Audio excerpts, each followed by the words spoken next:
Pucará, Pucara, no, la verdad es que no lo sé, pero a veces lo veo escrito con K. Es un término de origen quechua que significa fortaleza. Los pucaraes son sitios donde hay registro de poblaciones antiguas, generalmente a cierta altura y cercanos a una fuente de agua. Hay cientos de pucaraes en nuestro territorio, la mayoría anónimos y sin carteles. El más famoso está señalizado, es el de Tilcara, quebrada de Humahuaca, provincia de Jujuy. Así que agarro mi autito, no la chata, porque la chata es para recorrer pocos kilómetros, estoy en el noroeste de la provincia de Córdoba, me voy bien al norte para ver cómo es esto del Pucará de Tilcara. Me dijeron que se encuentra a 1 kilómetro al sur del centro histórico de la ciudad, en un cerro de 80 metros de altura, junto a la confluencia del Río Grande y el Guasamayo. Es un testimonio único del pasado que admite distintas interpretaciones y valoraciones, distintas formas de hacer memoria.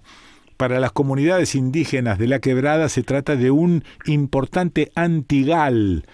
Antigal, espérate que me suena Antigal. Será como un cementerio, no sé, lo voy a preguntar, donde aún residen los poderes ancestrales de la población que lo habitó.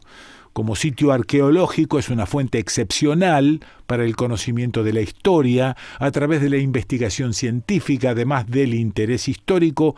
Está ubicado en un paisaje privilegiado desde donde se aprecia la profundidad de la quebrada en su totalidad. Se puede recorrer en soledad, pero para meterse en la piel de los antiguos es mucho mejor dejarse guiar. Uno de los anfitriones es Moisés Párraga. ¿Estás por ahí, Moisés? Hola, buen día. Sí, estoy aquí. Bueno, ¿cómo está el clima allí en Tilcara? Mira, el clima en Tilcara aproximadamente son 340 días soleados, así que te imaginas que hay un cielo azul profundo y un sol radiante. Che, ¿y se aprovecha ese sol? Me estoy refiriendo, ¿se aprovecha como energía? Actualmente, si bien es un tanto incipiente, en nuestra provincia se está desarrollando un parque solar y parte de la Puna también ocupa la energía solar para está bueno. Por las terceras. Está bueno. Moisés, ¿naciste ahí? Aquí, en Tilcara, sí. ¿Y dónde estudiaste turismo o lo que fuere para poder ser un anfitrión allí en el Pucará? Bien, comencé hace un poco más de 10 años, poco más, como autodidacta en realidad, cuando todavía estoy incipiente, también recién iniciaba. Sí. Y hace algunos años atrás se abrió la carrera de guía y técnico en turismo acá en el 10, número 2 de Tilcara. Muy bien. Aproveché de estudiar. Muy bien, muy bien. Bueno, un dato que tengo es que un abuelo paterno tuyo trabajó en la reconstrucción del Pucará. Sí, que yo no sabía, que después así preguntando, conociendo gente también ahí en el Antigal, me contaban eso, de que bueno, un abuelo paterno le había trabajado también la reconstrucción de algunas construcciones que habían hecho dentro del sitio también, así que bueno, ese sentido de pertenencia que uno... Claro. Che, y entro al Pucará, ¿no? Y vos me recibís, nos saludamos, ¿qué es lo primero que mostrás o decís?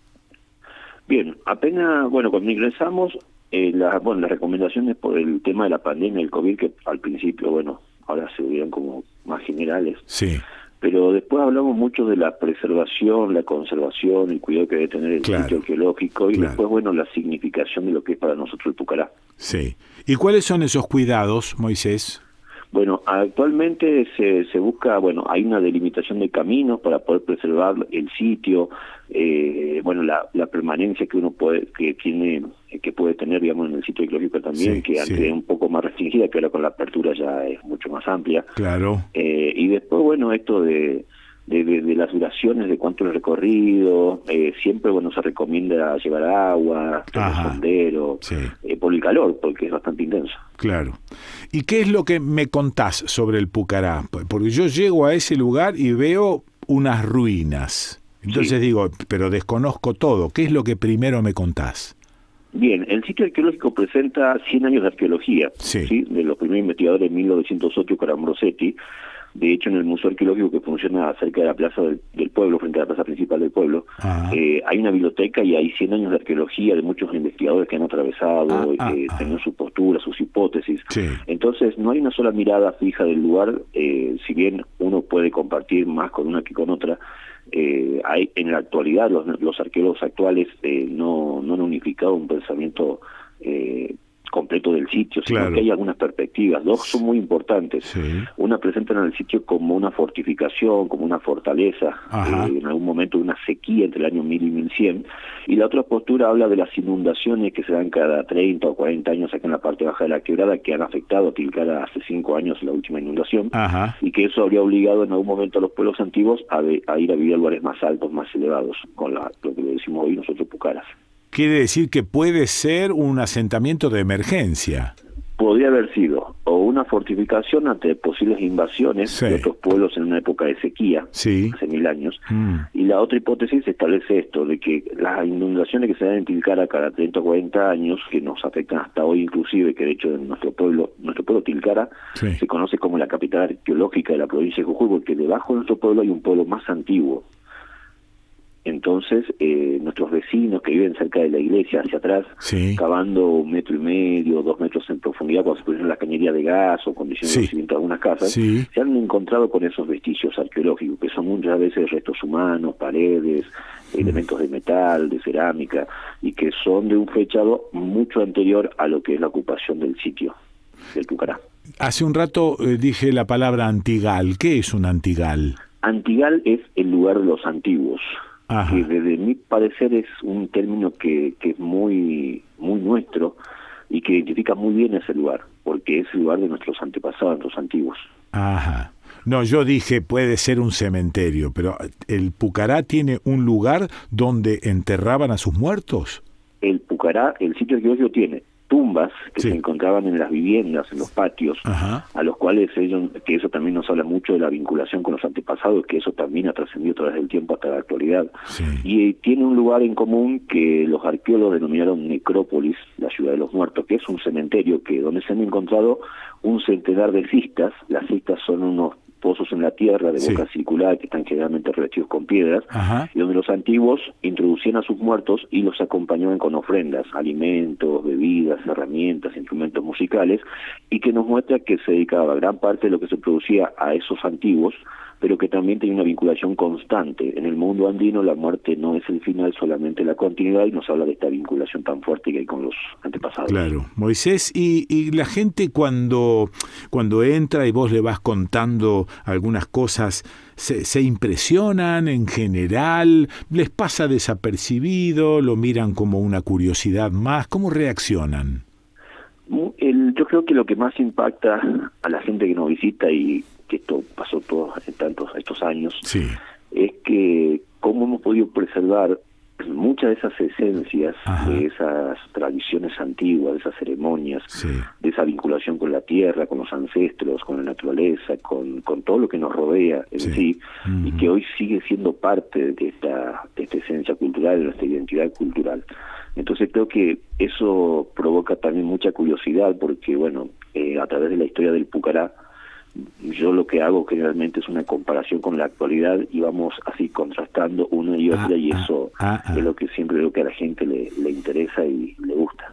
Claro, porque supongo que estudiando, mirando, viendo, hay como una especie de reflejo de aquella cotidianidad, ¿no? Que por ahí podés describir y comparar con la actual. ¿Digo bien? Totalmente.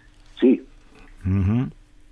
Hay cosas como, por ejemplo, que hablamos, que esto también es sorprendente, de los antiguos para preservar la carne, utilizando la deshidratación del charqui, que en el pueblo del charqui. Esta carne con sal secada al sol. Entonces siempre comparamos eso, que el sol no nos falta, que la carne, bueno, estaba el guanaco, la llama en algún momento, pero que la sal es un recurso que está bastante alejado de donde estamos nosotros ahora. Y los antiguos debían emprender ese camino a través de las caravanas de llamas para poder alcanzar ese recurso. Y después el intercambio y la reciprocidad entre los pueblos, porque bueno, así como en la quebrada es tan conocida y hay alrededor de 170 variedades de papas registradas, más de 50 variedades de maíces. Entonces, cómo los recursos de la quebrada eran necesarios en la puna y viceversa, y esa reciprocidad que existió entre los pueblos antiguos. Entonces, comparando con que hoy quizás uno para tener sal va al negocio de la esquina y la puede comprar y muchas veces la tengo que buscar en la cocina, y nadie se quiere levantar de la mesa para ir a buscar la sal y entonces esas comparaciones también. Sí, sí. Sí, a veces digo, ¿cómo sería ahora un poco más general la cosa, ¿no? Pero ¿cómo sería un mapa no de países, sino de regiones? Y allí yo tengo la sensación de que no habría una frontera, por ejemplo, con Bolivia, que la cosa es muy parecida en función de los ancestros, quizá, pero que habría una región allí que involucraría parte de la provincia de Jujuy, parte del sur de Bolivia. ¿Digo bien? Físicamente, y te diría que en los rasgos que tenemos somos muy parecidos, somos iguales básicamente. Ahí está. La frontera es política, sí, pero la descendencia existe. Sí. Hay una caracterización que esa también siempre le hablo de la adaptación que tenemos al ambiente por los rasgos que tenemos. Sí. No solamente físicos, con ojos solos un tanto prominentes, narices anchas, la tez. Nuestra tez es más oscura, claro, que tiene que ver también con la insolación que hay en la zona. Sí, lógico. Entonces hay una coincidencia física, pero además cultural, porque hablamos de los pueblos andinos en realidad. Sí, cuando nos expresamos acerca de los antiguos, ahí está. Pero hablamos de pueblos antiguos. Si bien cada uno tenía su caracterización también, su diferenciación, no era una sola cosa, pero hay muchas similitudes porque es parte del ser andino, de los que habitamos en los Andes. ¿Y hablaban un idioma común? Hay muchos debates acerca de eso porque, bueno, sabemos que, como te digo, si bien eran pueblos que tenían algunas similitudes, las lenguas, la que se estiman que probablemente, porque esto no quedó ni registro escrito ni oral, podría haber sido el cacán en esta región, o podría haber sido el kunza. El cacán se comparte con los pueblos que a veces son muy conocidos por ser parte de los diaguitas hacia el sur, lo que es parte de Tucumán, Salta. Y el kunza más para la parte de Atacama, la parte de Chile, y como la Quebrada Humahuaca ha sido siempre una zona de transición, un corredor natural que conecta estas dos regiones, la Puna con los Valles Bajos, Bolivia con Argentina, se piensa que probablemente podrían haber hablado una lengua como el cacán o el kunza, que no se sabe a ciencia cierta, digamos, pero lo que se estima es que el quechua llega a partir del momento incaico, que ese periodo comienza posteriormente en el siglo XV recién. Che, y cuando llegan del continente europeo acá, ¿cómo es la recepción? ¿Se sabe cómo los recibieron? ¿Qué pasó? Porque después se sabe que hubo un diezmar poblaciones enteras, pero eso fue posterior, el encuentro, digo, ¿no? ¿Cómo habrá sido? Bien, hay también, como sucede, que te estaba comentando recién, hay cosas que sucedieron a partir del momento incaico, que es el periodo anterior a la llegada de los españoles. Hablamos de que hubo dos procesos de expansión muy importantes. El primero fue el incaico dentro de nuestro continente y posteriormente la llegada de los españoles, hasta donde sabemos, obviamente, siempre esta investigación y la arqueología es muy dinámica. Y sabemos que el Inca, cuando avanzaba sobre los pueblos antiguos, en muchos casos buscaba la alianza, tenía su forma de aliarse con otros pueblos, pero había momentos donde no lo pudo hacer. Como cualquier cultura del mundo en realidad. Claro. Entonces, con algunos pueblos había establecido alianza, como los Tilcaras, que eran nuestros antepasados que habían habitado ahí en el Pucará de Tilcara, pero hay otros sitios que son muy cercanos, te podría decir que uno enfrente inclusive, tiene indicios de que cuando el Inca llega hay un sometimiento, hay una violencia sobre esos pueblos. Claro. Entonces, lo que hoy entendemos es que los pueblos antiguos, tras los españoles, también tenían sus conflictos, tenían pueblos que estaban de acuerdo con el Inca y otros pueblos que no. Entonces sabemos que hay algunos pueblos que cuando llegan los españoles lo ven como una alternativa a un proceso violento. Otros directamente confrontaron a los españoles, o sea, hubo de ambos lados. ¿Sí? Y yo siempre pongo este ejemplo de que, esto de que había algunos pueblos que no estaban tan de acuerdo con el Inca, que se tenían muchas veces aliando a los españoles, favorecieron para que los españoles, que eran tan pocos que han venido en un barco, podría haber pisado, dominado o sometido a un sistema incaico que era realmente muy grande, que abarcaba desde Colombia hasta Mendoza, hasta la provincia de Mendoza, y desde el Pacífico hasta cercanías del Amazonas. Entonces, si uno pone en contexto, dice cómo hicieron los españoles con tantos pocos recursos al someter a tremendo sistema. Entonces nos habla que habían algunos conflictos sociales, las enfermedades también obviamente después juegan un papel importante. Y que fueron aprovechados por los españoles. Totalmente. Claro. Sí. Claro. Bueno, sigo caminando con vos por el Pucará. ¿Qué otra cosa me mostrás? Mirá esto, me decís, y yo miro. ¿Qué es? Bien, vemos al principio reconstrucciones, vemos cimientos originales. Cuando pasa la época de lluvia se pueden llegar a ver algunos pedacitos cerámicos, que eso también hablamos de lo que no podemos tocar obviamente, porque es parte del sitio y la preservación del lugar, pero que en algunos momentos se puede llegar a observar, y que en la cerámica inclusive de los antiguos, porque también en el museo se exhiben, hay ciertos simbolismos que son muy importantes y que los abuelos también nos fueron transmitiendo a través del tiempo.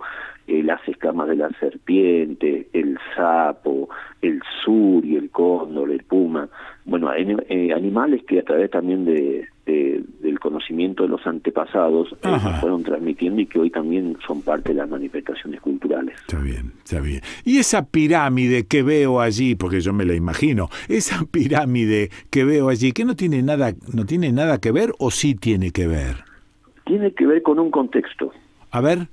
Sí, esto también hablamos mucho acerca de los contextos. Siempre yo por lo menos cuando hago las visitas en el sitio, específico esto, que cada cosa tiene su contexto, así como hubo un momento Tilcara, después un momento incaico, el momento de los españoles. La pirámide también es parte de un contexto social, político, ideológico. Sí. En la pirámide nuestros antepasados no llegaron a construir en este lugar, o sea que arquitectónicamente no coincide, no coincide con lo que había en el lugar. Sí. El monumento, la pirámide esa trunca, que son muchas veces comparables o similares a las mesoamericanas en México, o algunas más tabas en Perú, es una creación de un arquitecto, Martín Noel, que en el contexto de la generación del centenario, hablamos de 1935, tenían un concepto un tanto panindigenista y bueno, se les ocurrió realizar un monumento, se hizo como un monumento. Es una alegoría, claro. Claro, es una conmemoración a los dos primeros investigadores, que fue Juan Bautista Ambrosetti y Salvador de Benedetti, uno nacido en Gualeguay, Entre Ríos, y el otro en Avellaneda, en Buenos Aires. Entonces estos dos arqueólogos, que no eran arqueólogos en su momento, sino eran naturalistas en ese momento, que no estaba como tal, pero bueno, cuando ellos fallecen, el gobierno de nuestra provincia, justo una comisión de homenaje, deciden construir el monumento en forma de pirámide trunca en homenaje a estos primeros investigadores. Obviamente en ese contexto hubo muchos más investigadores, pero en la placa principal aparecen el nombre de estas dos personas. Pero esa pirámide molesta allí, digamos, el turista que llega, ¿se da cuenta de que eso es algo implantado en ese lugar? Y al principio yo imagino que no, porque es algo que a través del tiempo se ha dado como algo característico, como algo emblemático del sitio. Cuando uno dice Pucará de Tilcara, automáticamente remite posiblemente a esa pirámide. Mira. Uno imagina el Pucará y ve la pirámide, y mucha gente y muchos jóvenes y niños llegan pensando llegan con esta idea de que habían pirámides en este lugar, ¿sí? Por un lado, al principio, y después cuando se le aclara que no es una pirámide antigua, sino que es parte de un monumento, lo que me pasó a mí también, no es que esto le ha pasado así, sí molesta un poco, porque uno quizás dice, pero se podría haber hecho otra cosa. Pero seguramente, o en otro lugar. Que está en la placa frontal, en la placa principal de donde aparecen los nombres de los investigadores, hay una leyenda muy particular que dice: de entre las cenizas milenarias de un pueblo muerto exhumaron las culturas aborígenes dando eco al silencio. Entonces hablan de cómo en ese contexto de 1935 muchas veces se consideraba que nuestros pueblos ya habían muerto y habían desaparecido completamente sin dejar ningún tipo de descendencia. Bueno, hoy sabemos a través de nuestro deporte y la cultura que eso no ha sido así. Bien, entonces cuando aclaramos esto, uno dice, bueno, le metamos una bomba al monumento, lo tenemos y aquí no pasó nada. Y ahí explico que no, que lo de la pirámide, su leyenda, es parte del contexto de 1935, de un momento específico de nuestra historia. Podemos estar de acuerdo o no en el pensamiento, pero no deja de ser parte de nuestra historia, que no la podemos borrar. Bien, entonces les aclaro que bueno, que todos esos pensamientos, esas cosas nos invitan a aprender acerca de cómo se pensaron en ciertos contextos, pero también al mismo tiempo cómo resignificar eso y cómo ese pensamiento se ha ido modificando y se ha ido cambiando. Yo le digo a veces, si tendríamos que destruir todos los monumentos que uno considere que están mal hechos en nuestro país, imagínense, nos quedamos sin monumentos. Sí, entonces lo que hacemos hoy es eso, resignificar y contextualizar en qué momento se hizo y aprender a partir de esos pensamientos. Moisés Párraga, gracias por este paseo, por esta descripción. Bueno, seguramente aquel que está escuchando, bueno, estará ahora con un poco más de intriga sobre el Pucará y sí. Claro, y te irá a buscar a ese sitio. Así sí, que, muy bien, gracias. Bueno, contar para cerrar esto del pueblo moto que te contaba de la leyenda, decir que aún nosotros en nuestra tierra celebramos la Pachamama, sí. En noviembre esperamos la llegada de nuestros muertos, sí. De nuestros difuntos, tocamos el Sikus, sí. En carnaval le devolvemos a la tierra lo que hemos cosechado, y hay un montón de simbolismos que aún hoy se pertenecen y cosas que se están resignificando y que se están recobrando, como el uso de harinas ancestrales, de quinoa, de maíz morado, de maíz tostado. Entonces son cosas que nosotros aún estamos practicando y muchas veces volviendo a utilizar. Qué bárbaro. Gracias. Y así que invitarle a todos para que den. Dale, sí, entusiasmado. Che, Moisés, bueno, te agradezco muchísimo este paseíto, te mando un abrazo grandote. Muchísimas gracias, que tenga buen día y muchas gracias por llamar. Bueno, lo escuchaste, sí, a Moisés Párraga. Así que ahora agarro mi autito y me vuelvo a mi casita. Sí, Pucará de Tilcara. ¿No te dan ganas de ir? Sí, ¿a través de dónde lo escuchaste? Lo escuchaste por el Desconcierto.